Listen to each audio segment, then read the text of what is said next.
It's December 7th, 2022, and we're doing the series Albums That Changed My Life. And this is number 4. This album is iconic, and it did change my life the first time I heard it and opened up a whole world of different musical sounds. This is the very first Pink Floyd album. It's called The Piper at the Gates of Dawn. It was released in 1967. This is the British version that came out on EMI. And now I'm going to show you this next version. This is the US version that came out on Tower Records in 1967. And one of the things I prefer about the US version is it had the inclusion of the song See Emily Play, one of their greatest songs. But this song was not included on the UK version. So I really love that song, See Emily Play, one of the highlights of the album. Now, the album was also released in other countries. This was a later release of the same album in Italy. It came out in 1970, actually 3 years later. And the crazy thing about this is they changed the cover and they got David Gilmour in the picture instead of Syd Barrett. We'll talk about him in a minute. But David Gilmour's not even on this album, and yet there's his picture. And then here's another one. They reissued it again with a super crazy psychedelic cover. This is a UK import. And yeah, I like that cover. It's cool.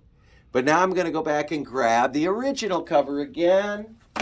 And let's go back to this. So really, this guy right here, Syd Barrett, he wrote most of the material on this album.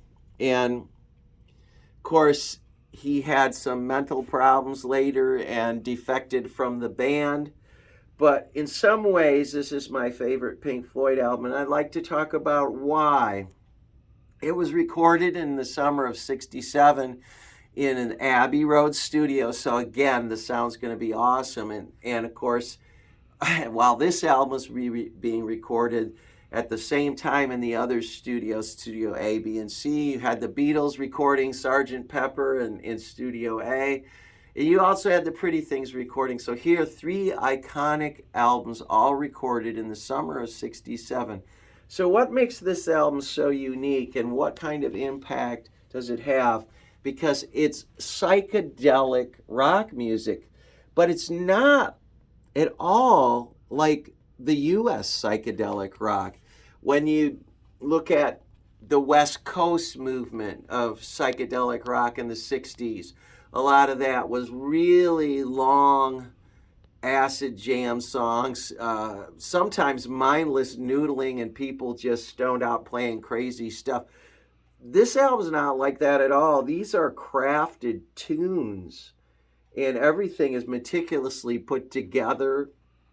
And the thing that I find unique about this, while there are psychedelic effects in the music, the songs are actually very whimsical, very funny, often similar to nursery rhymes. And Syd Barrett's writing songs about his cat. He's writing songs about scarecrows. He's writing songs about gnomes. He's writing songs about his bicycle.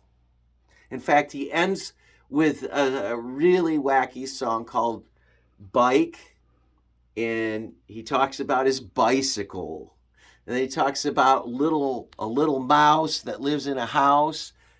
Almost wonder if Syd Barrett was a fan of Dr. Seuss, because so much of the imagery and the lyrics remind me of Dr. Seuss, silly little rhymes.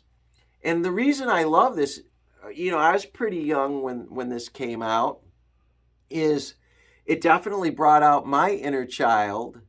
And it also was making a statement that music doesn't have to be all adult and intellectual and super mature and political and all that stuff.